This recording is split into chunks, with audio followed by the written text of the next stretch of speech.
Sa gabi, bago ka mahiga, bago ka matulog, lumuhod ka sa isang sulok.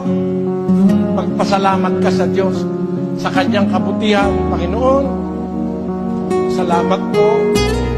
Iniligtas mo kaming pamilya sa maghapon. Salamat po sa mga biyayang natanggap namin.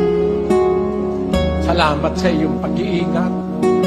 Sana ingatan mo kaming patuloy sa magdamag. Alalahanin mo ang aking asawa at mga anak. Sana po, iligtas mo sila sa mabibigat na karamdaman.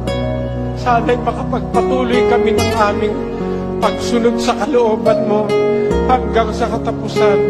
Maraming salamat po sa iyo, Ama. Amin. Sa pangalan ng aming Panginoong Hesus. Amin.